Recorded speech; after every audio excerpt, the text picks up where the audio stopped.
So in her article, Recipe for Success, Food Safety Regulations and the Role of Quality Management, Kelly Kuchinski of Sparta Systems discusses all that and more. And we have Kelly on the show with us via Skype. Hello, Kelly. Hi, Dirk. Hi, Mike. How are you? All right. Thanks, Kelly. Thanks for joining us. Well, hey, talk to us a little bit first about supply chain visibility. Why is it that critical an issue, particularly for food safety? And I guess put another way, what makes supply chain issues different for the food industry than it would for consumer products industry or something like that? Okay, well, food and beverage companies, and I know a lot of industries are very similar. They're more global than ever. They've been expanding their footprint into new markets, trying to capture new revenue, and they've been sourcing their ingredients and raw materials from suppliers all around the world. They're also outsourcing more than ever to contract manufacturers, contract packagers. So they have this huge network of vendors that they just don't have visibility into those processes. And as a result, because of this less visibility, they really don't know what's going on with their product quality, product safety before it is a finished good, because there's so many touch points at that point. And as a result, product recalls have been increasing.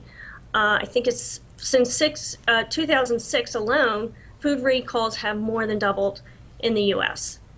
Also, the Center for Disease Control indicated that 1 in 6, or 48 million Americans, become sick every year, and 3,000 die from foodborne illnesses. Wow.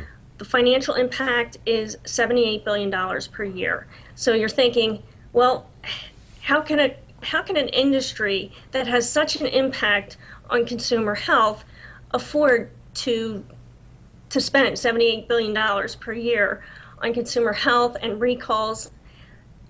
Well, let's talk, I don't know. Let's talk about that a little bit. I mean, you mentioned in the article that the Food Safety Modernization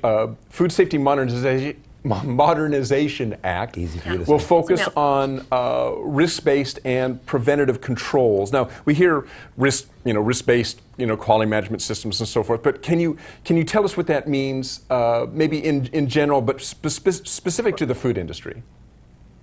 Okay. Well, the Food Safety Modernization Act, or they're calling it FSMA, was passed back in January 2011. And it was to ensure that companies put preventative controls in place for both human and animal food to prevent problems with these foodborne illnesses.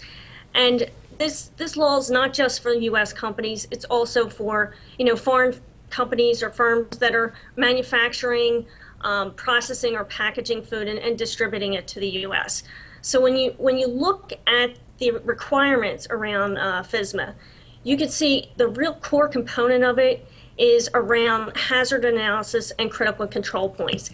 And a lot of the other regulatory and compliance initiatives out there, such as GMP, ISO 22000, the Global Food Safety Initiative, GFSI, just to name a few, they're all actually having these HACCP control points and these plans in place, and that seems to be a cornerstone of a lot of these regulations.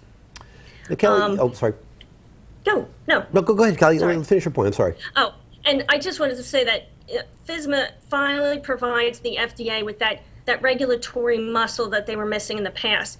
In the past, companies were made the decision to do a product recall. Now the FDA can force a product recall. They can force shutdown of a facility, as we've seen recently, and they can even quarantine material if they found it to be suspect before it enters the U.S. Supply chain. Mm-hmm. And that works well into this next point. You talk in your article about getting beyond your four walls and looking at this in a broader perspective. You point out that supplier information is very often siloed. So one facility might not know about supplier issues discovered at another facility. That's a big problem. So what's the danger of that? I believe you had a good example of what can happen when that does happen. Yeah, we've seen a lot of companies, especially in the food and beverage industry, they have these disparate IT systems in place. So, you have your ERP systems, you have your MES systems, but 80% of companies are still using paper-based or spreadsheet-based systems to control those quality management processes or those issues that arise during that quality inspection process.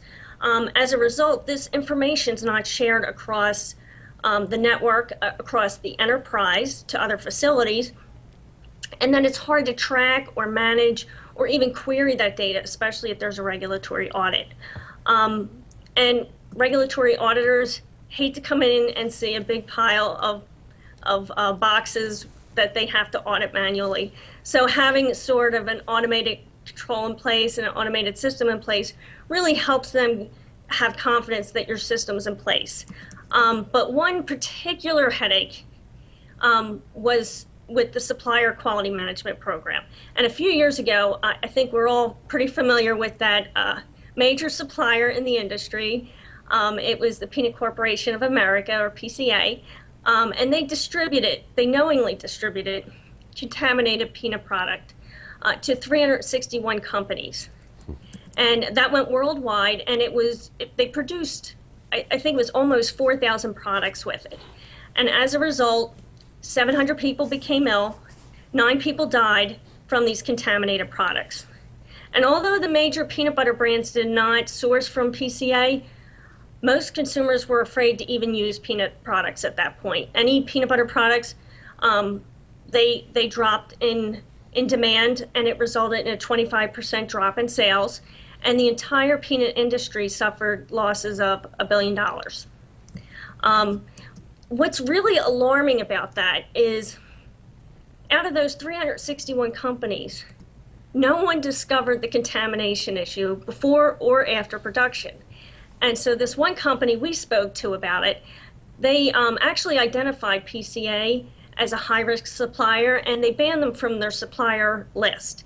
Unfortunately, the information was siloed in their headquarters office, and it wasn't accessible to their other facilities. So this other global facility ordered product from PCA, and as a result, they made product, and then they had to recall product from the shelves, and it really affected their supply chain. It affected their sales, and they had to, endure embarrassment with the board as well as their consumers. So, I think we're running out of time here, but okay. Basically there are tools out there, software tools out there that help open up this visibility so that this information can be more easily shared. You kind of start breaking down the silos so that this information can be available, and that's part of what we're going to be talking about in a upcoming webinar, right? on the 29th of May, that's right, on Thursday 29th at 11 a.m. Pacific, 2 p.m. Eastern. Yep. And it'll be myself, and Kelly, you're the presenter, right? Yes, I am. All right, well, it'll be us again. That's right. That's right.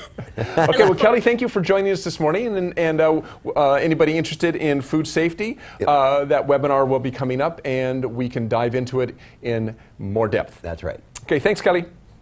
Thank you. Thanks, Kelly. We'll talk to you soon. Okay. Bye-bye.